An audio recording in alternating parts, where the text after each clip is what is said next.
Sahasrara. That is the crown chakra. And that is the incense that I'm burning. But when I was cutting the package open, I snipped the tip of the cone, incense cone. But I was able to put it back on and still burn it as if it was whole. So I do feel that this is a message or an energy that I'm tapping into as I come to do this reading for you guys. Hello, everyone. This is Spiritual Teacher for You. My name is Cassie, and I'm here to give an energy update to you guys. I was very, very, very much drawn to check out the Gospel of Mary Magdalene last night, to the point that like I wanted to soak up as much information as I possibly could know about it, but my eyes literally drooped down. So I'm still continuing today in that energy of wanting to know about Mary Magdalene. So if you've had that thought as well, and of course we've been, just to give you the gist, Mary Magdalene was a disciple of Jesus. She has been given a very many different interpretations of who she is in history.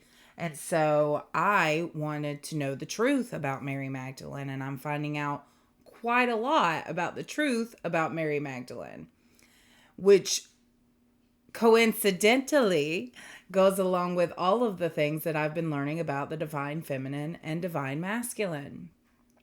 What started the search, and I feel like this is a question that's probably in the back of a lot of people's heads. They just don't, because if you find out the truth, then it means your whole life is a lie, right? So a lot of people just push it to the back because then they know if they find the truth, they're going to have to change their lives, or they know they're living a lie. So I have always questioned Christian beliefs and what's been taught about the Bible. I very much resonate with the teachings of Jesus. I very much resonate with his energy.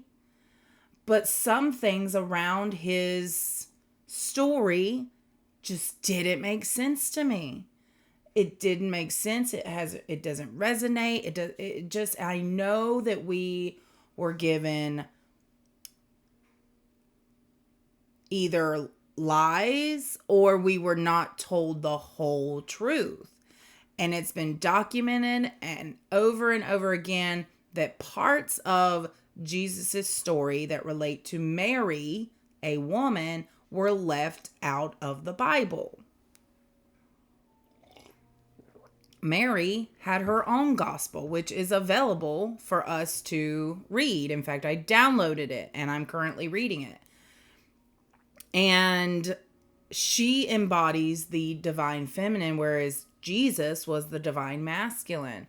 So I am currently researching that story, and it fills me with a lot of hope, because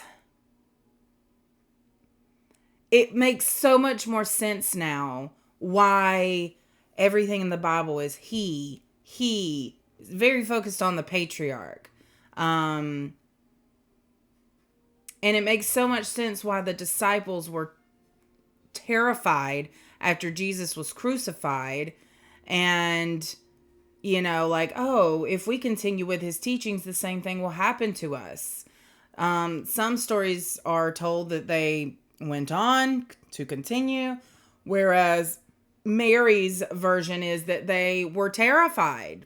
Of course they would be. They just saw Jesus got brutally murdered over him speaking the truth, that the kingdom is within us, that everything we desire is within us, because then it would take control away from the church, away from the control they were trying to have.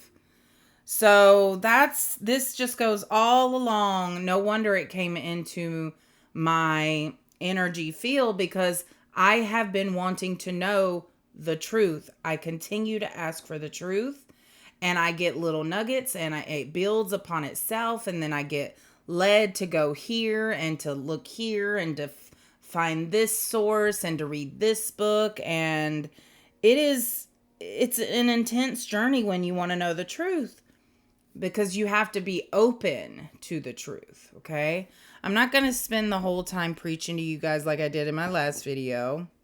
I do think that there is a collective that's wanting to tune in right now for actual messages. So I will deliver that. But I did want to plant the seed to research, check out the truth, the real story of Mary Magdalene and her role with Jesus and her role in with him during his lifetime, and with him during the crucifixion, and with him after his awakening, right? His resurrection. So, yeah, there's a lot of symbolism. There's a lot of, I fully know, believe and know that Jesus was a man, a human. The other thing that never made sense to me was that Immaculate Conception. They're not wanting me to go into the details of that, but also look into that if it piques your curiosity. The whole how Jesus was conceived, Mary, how his mother Mary was conceived. Okay, because she was the vessel through which Jesus, a divine being, came through. So she herself needed to be pure, right? So there's just a lot of interesting energies around that whole story and the truth of it. Okay, again, Jesus' birthday, which most people think, because that's when we celebrate the birth of Jesus Christ. That's not when he was actually born, okay? So we just chose December 25th because it was a convenient date to celebrate his birth, because the winter months, again, connecting to my past readings, the winter months are so cold and frigid and still and slow. Oh, when can we celebrate Jesus' birthday? Let's do the winter months. Let's do the end of the year, the calendar year, so we have something to do at that time. We're not tending our crops right now. Everything's frozen. All right, moving on. So the collective, we're tapping into the collective, the spirit of the collective, the spirit guides of the collective, the animal guides, which are calling to me already. Come out, my pretty. Oh, wow. I haven't used you guys in a while. I love it when I go to get my cards and then other cards are like, hey, pick me, pick me, pick me. Yay, you finally opened the drawer. That's what it feels like to me. All right, I've got my animal cards here.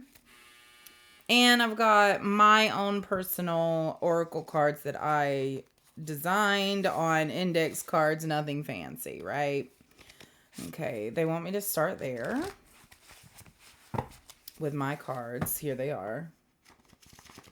Rebirth on the top there, but that was just the top card, so I'm not, if it comes out, it was meant for us. If not, moving on. That was something I've that's an attitude that Mary Magdalene had. Also, I was like, dude, Jesus's mom's name was Mary, and his most closest disciple was Mary. Like, that can't be a coincidence. So I looked up, but Mary was a very popular name back then, Mary or Miriam. So that is not a coincidence necessarily, but it makes sense that he would have two people in his life named Mary that are very important. He also had two people in his life named Joseph. That was very important. Joseph was obviously his father, who also is not talked about nearly enough. And so my mind wanted to know more about Joseph, his dad. Like, who were the influences on him growing up, you know? And then Joseph, I can't remember his last name, but he was he cleaned, what did he do? He took care of Jesus' body? He had something to do during the resurrection. So birth, childhood, and death, both somebody named Joseph. Mary and Joseph. Oh, so those names may be popping up for you. Oh, what do we get here? Look at this, you guys. Feminine energy. Mary Magdalene. Feminine. Why? Oh, man. There we go. Feminine energy. Mary Magdalene embodies the divine feminine.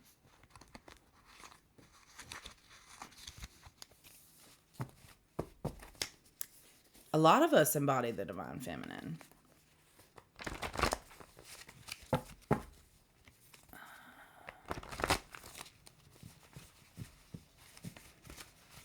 I just all of a sudden got weird energy there and I wasn't sure what to do with it. So I let it sit. Soulmate. Soulmates.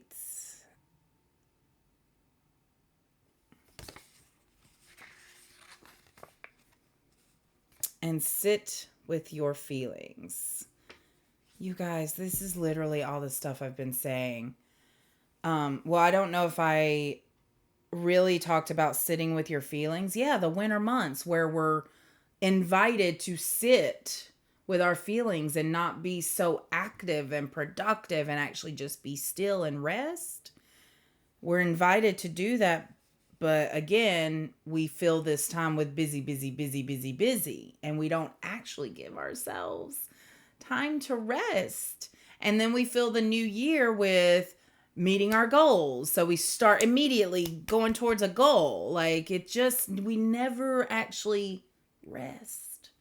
So the divine feminine at this time is being invited. I keep hearing invited, invitation. You're being open. You're given the space to sit with your feelings. You're being given the space to be still and actually listen to you. To actually hear what your body has to say.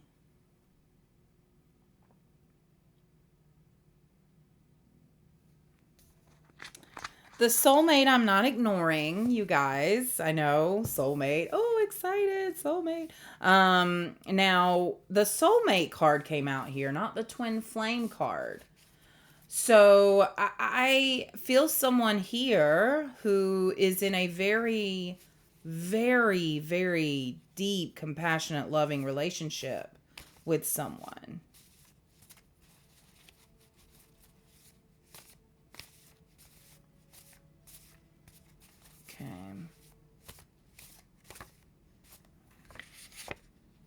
Self-love, self-reflection, looking yourself in the mirror, seeing who you really are.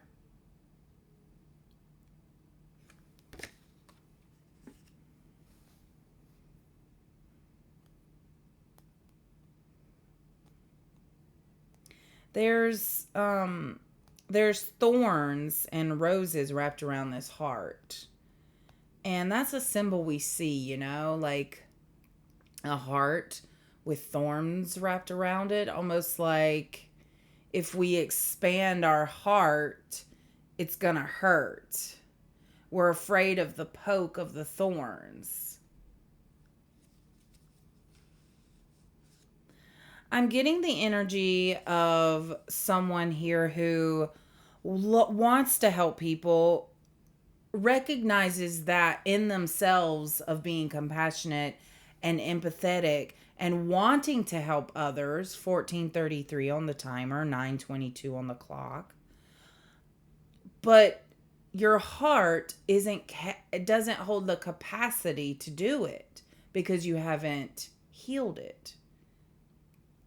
So when you heal your heart, you can snip away those thorns and expand your heart. You can, by snipping away the thorns, I mean trimming back what no longer is serving you. Those thorns were protecting you, your own egoic protection. That wasn't spiritual or divine protection. That was your own self trying to protect your heart from getting hurt. So if you expanded your heart and it poked the thorns and it hurt, you brought your heart back in, right? So, you guys, that's crazy. There's literally scissors sitting right here beside the card with the thorns and the heart. Like, let me show you again the thorns around the heart. Yeah. So it's almost like I almost want to like snip those like that. Just like snip. Okay. Yes. There's definitely a lot of feminine energy here. And look here. Where soulmate, one heart is very open, fully out, and the other one is still over here, not fully in the picture, not fully healed their heart. So I feel like divine feminine, this soulmate is helping you to fully heal as well. It's a mutual healing exchange that's happening right now. Okay. They're wanting me to get the animal cards. It's like both the divine masculine and divine feminine are healing each other right now. Through one being willing to open their heart and expand their heart by healing it, by healing those heart wounds. Okay.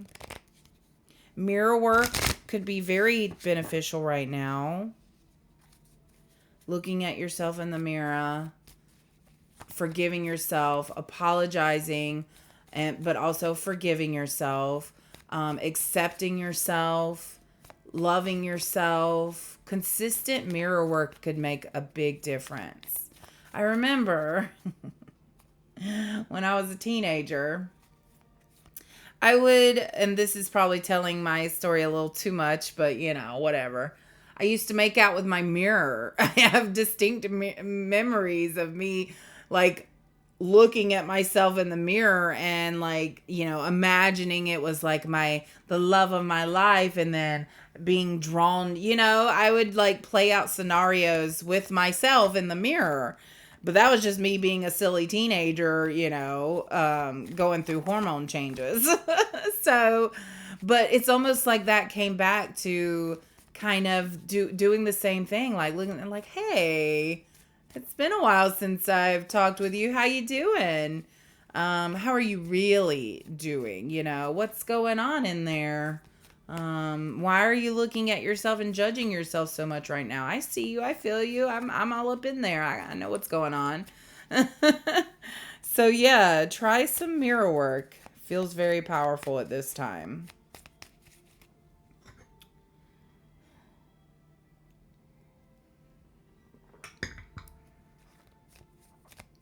Getting something about sacred space, giving yourself time where you don't look at your phone, don't get on social media, and maybe this is time you can spend with nature, although nature isn't calling me like it normally is, it's wet and cold out there, but yeah, we've got the kangaroo for cycle. A 9-month cycle is at play. Y'all, it's December. So maybe think back to March or February, I'm getting. Something might have happened. And now 9 months later in December, it's coming to a conclusion. Your current project will take 9 months to mature, or maybe something just started and benefit you. Commit fully to it. You have all the strength and stamina you need. As long as you move forward, you keep moving forward. I put a TikTok post the other day saying that things do get better. You might be in the dark right now, but things do get better as long as you keep moving forward. When you decide to stop moving is when life feels very closed in and dark and scary. When you choose to keep moving forward despite the darkness and the scariness of it, then eventually the light at the end of the tunnel comes. You just have to get there, though. You have to keep trusting and keep believing and keep going. Yes, you're gonna be frustrated. Yes, you're gonna be scared. But just let those emotions flow through you. Keep moving through you. Emotions, energy and motion. And still move forward. Listen to the energy, though. Listen to the intuition you get during this time. Okay. During that, I had to blow my nose. I didn't want to do it on camera. But while I was doing that, I thought about how I did all this research about Mary last night. And I couldn't sit here and repeat to you what I researched, but the way I work, I'm good at seeing big picture. I'm able to take what I learned and summarize it, right? So I was able to construe to you guys kind of what I learned, but I've all of a sudden in that felt someone who likes the details of things, which I do too. Don't get me wrong, I like details.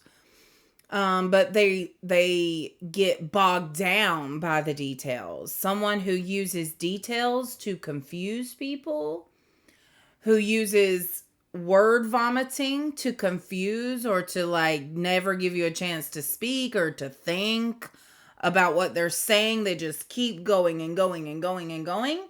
So there's something here about there's an energy around you who uses just word vomit to get you so that you won't have a chance to even think about what they're saying. They just keep going, going, going, going, going.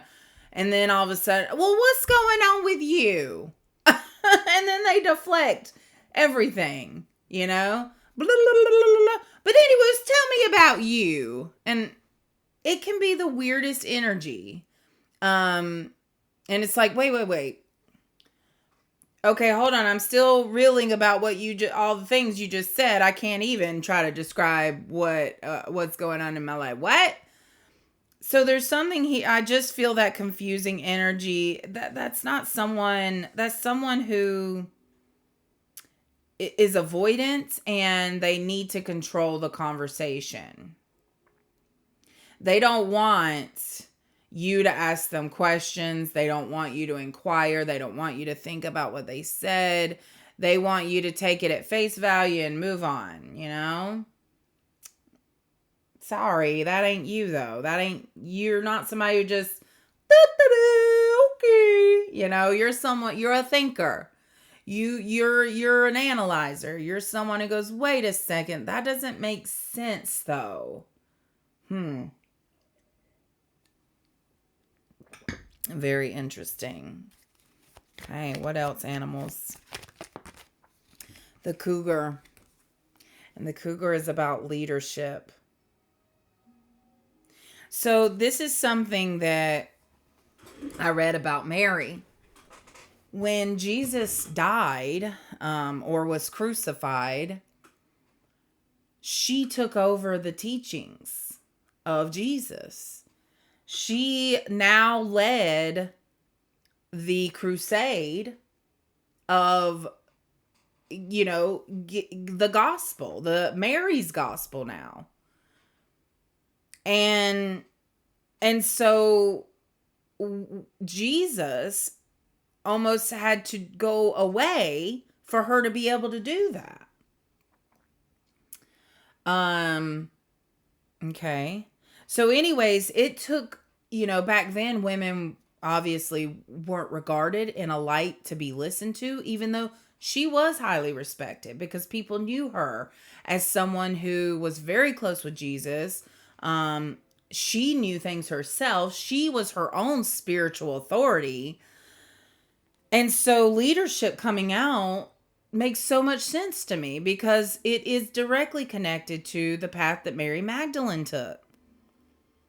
And with the cougar, which I just love that cougar, the way it's standing, the way it's looking, it's relaxed, but also like very aware. You have come into your own power. Now is the time to take the lead of a situation and be strong. Using the power of intentions, be clear with your purpose and define where you are heading.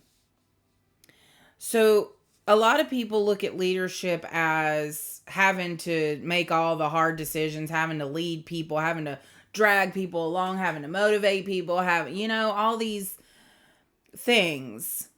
Whereas I don't see, Jesus didn't lead that way, He might have gathered crowds, which ultimately led to getting attention from, the powers that be in Rome, that ultimately led to his demise. I'm using just dramatic words there. But yeah, but he did that knowingly. He did that and didn't cower. He knew that him giving this teaching was a sacrifice, but he also knew that the crucifixion of him because of what he was doing would also be a big message. Oh, they killed him. They tortured him. They humiliated him in front of everyone to prove a point. Right? So that in itself made Jesus' story that much bigger, and he knew that. And so we look at almost that if we do what Jesus did, that we will be crucified in some way. If we go and preach about what we believe or what feels true to us, or we go and spread the word, or we try to tell people what we know is the truth, that story of the crucifixion has built fear into so many people. But you have to understand something. That was Jesus's story. There's been many people who have told their truth and never got crucified. But because he got crucified, it sent a shockwave of energy out. One of fear, one of pulling back into ourselves. And that's what happens. And that's what they wanted you to do. Okay.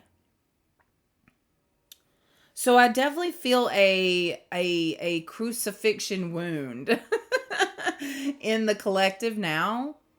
Almost like you'll go so far to say how you feel, but as soon as you get pushback or someone challenges what you say, I feel you stepping back. It's like you don't keep going. You only go so far, because I feel it that there is, as soon as somebody pushes back, it presses up against that crucifixion when, like, you're going to be crucified if you continue to move forward in this direction of speaking the truth. That is so interesting. Even I have paranoia in me when I'm putting out stuff like this. And I'm like, ooh, somebody's going to see this and know that I'm getting close to the truth, and then I'm going to be murdered. I'm not going to live my life that way. I'm going to speak the truth that I'm learning. Princess Diana's coming to mind, to be honest, I also am curious about her. She was not about the whole thing of the royal family and all the things involved there. And I think she started to speak out about it a little too much. And then boom, she's killed in a car accident by paparazzi. I could go on and on and on and on and on about people who have been crucified or gotten rid of because they were getting so close to the truth, right? So now my question that I feel myself asking is, what happened to Mary? How did she die? What was the rest of her life? 30:11 on the timer. So yeah, there's something here about taking leadership and healing that crucifixion wound so that you can continue to go on and spread the truth. So you can continue to heal and share what you're learning from healing. Peace. The dolphin comes with peace. The gentle nature of the dolphin reminds you to look for the good in everyone and strive to bring peace to your life and those around you. Trust your instincts and intuition rather than overthinking things. Yeah. Moving forward in peace, removing yourself from situations that aren't for you. So, Divine Feminine, you are still healing. Mirror work is essential. Sit with your feelings. You are in a 9-month cycle or some kind of cycle that will be ending soon, I feel. This is the time for taking leadership of your own power, of your own life, of your own beliefs, of the truth. Dolphin comes with peace, saying that this path is leading you to the path of peace. Peace of the truth, of knowing, of knowledge, of wisdom. Okay? I'm tapping into a pretty intense collective here. So if you do resonate with this reading, I would love for you to let me know. You can like, you can subscribe, you can comment on this video. I just want to know, because I'm curious myself, who else is out there looking into this information, looking into 3222 on the timer, Mary Magdalene, the teachings of Jesus, the teachings of Mary. That whole story that's supposed to be there to teach us, to help us learn, and yet we've repeated so many cycles because of information that is missing, that we haven't learned. So this is the time now to take leadership on your own knowledge and figure out what the truth is by asking for it. Ask for the truth and it will come to you. Okay? I love you guys. Thank you so much for being here, and I'll see you next time.